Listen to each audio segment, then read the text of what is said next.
eggs breakfast, sunny side up,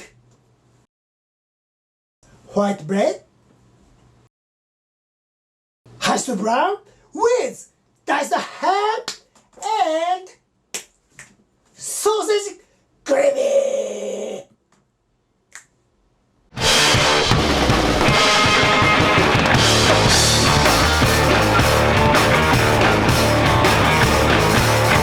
ロースコムジョーフォールツアー2021、今回が最終章。ジョージア州アトランタ、ノースカロライナ州アッシュビル、バージニア州ハリソンバーグ、ペンシルベニア州フィラデルフィアの模様をお届け。それでは早速 VTR 開店。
アトランタがね、これも残念ながら直前に物価がコロナの影響でちょっと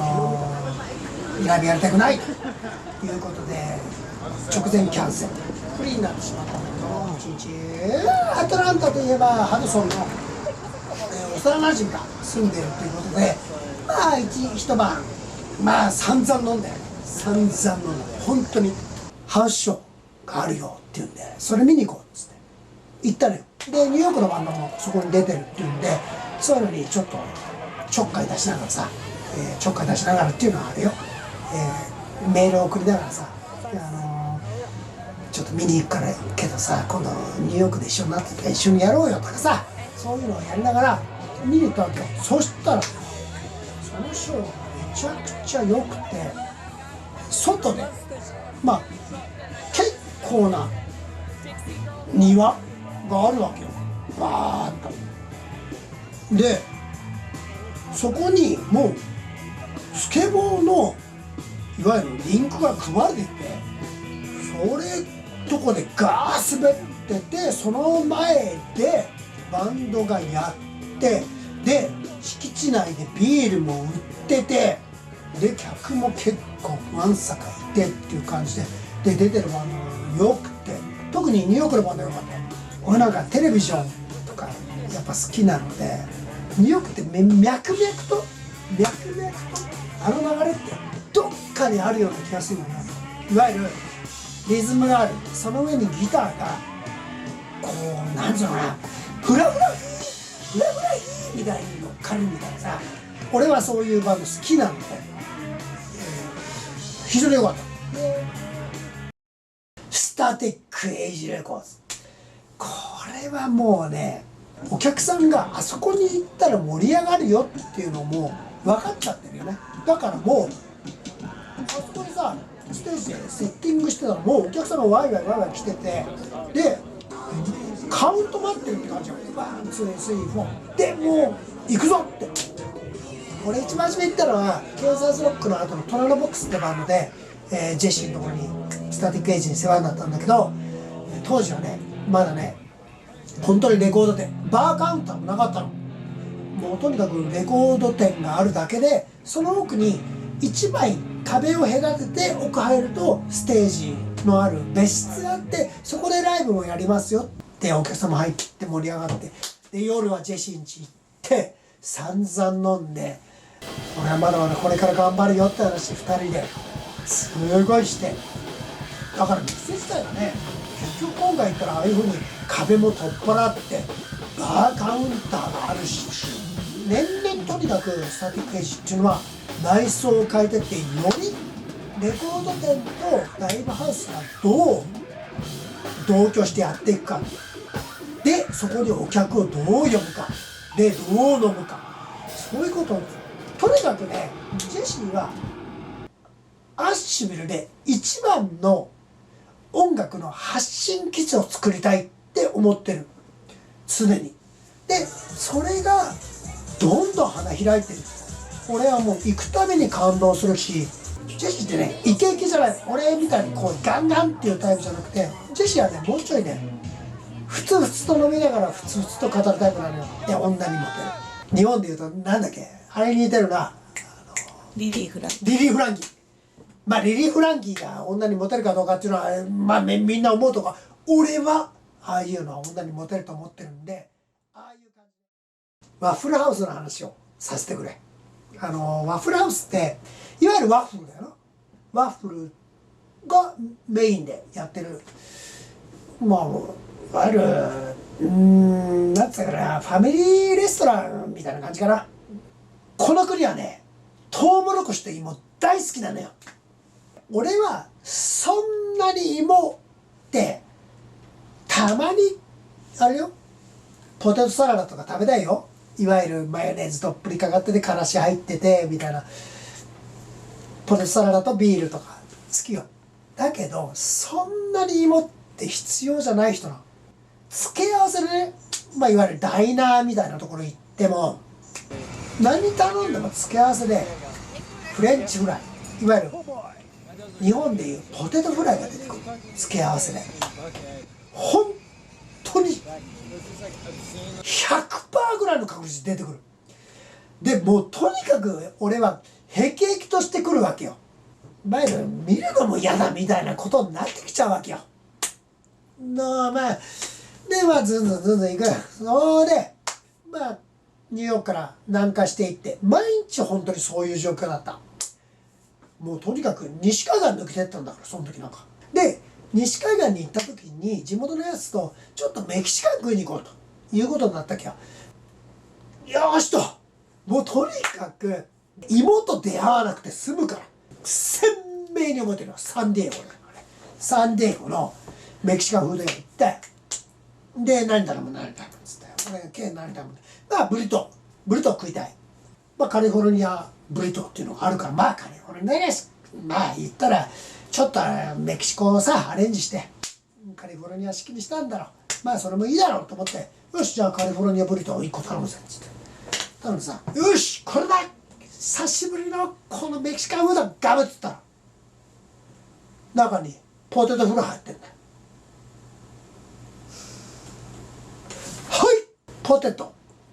特にフレンチフライに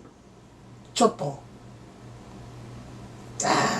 もういいや、ポテトいいやっていうのがあったんだよね。それを解消してくれたのがワッフルハウスなんだよ。なぜならばワッフルハウスにはハッシュドブラウンがあるの。ハッシュドブラウンっていうのはいわゆるポテトの千切りをフライパンで両面いわゆるブラウンになるまで焼いたっていうだけのものよ。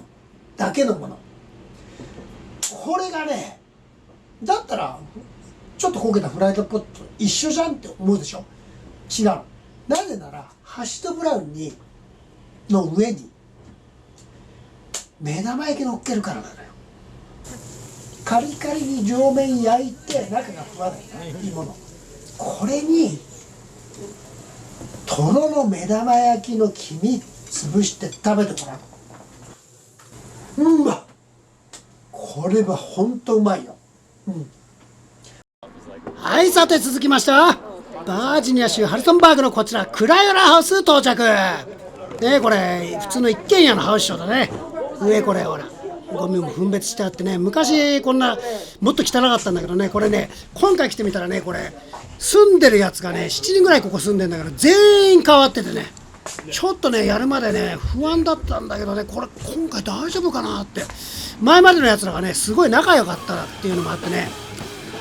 どうかなと思って、これライブ始まったんだけど、まあちょっと見てちょうだい。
とにかくそんな不安もね、もう本当に一掃するようなね、いつも通りのクライラ大盛り上がりよ。もうなんつうの、このねクライラハウスっていうのはね、この家自体になんかロックの大魔神みたいなのが飛びついてて、でもう人をガンガン吸い寄せてる、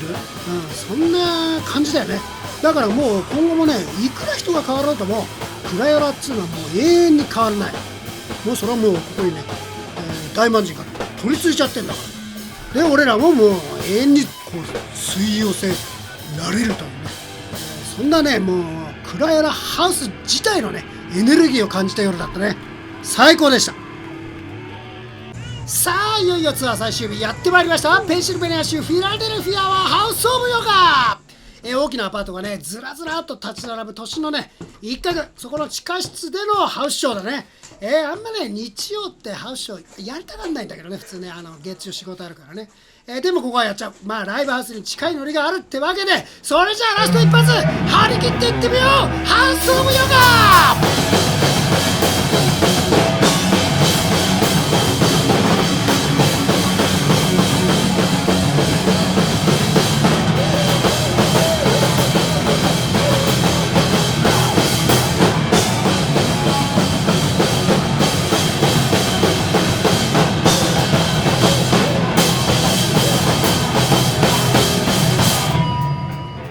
今回のツアーでドラムを叩いてくれたサム、これサムね、彼がね、長年住んでいたのがここフィラデルフィアね。そして彼のバンドゴッドキャスターと初めて出会ったのも、一緒にプレイしたのもここはハウスオブヨガなんだよね。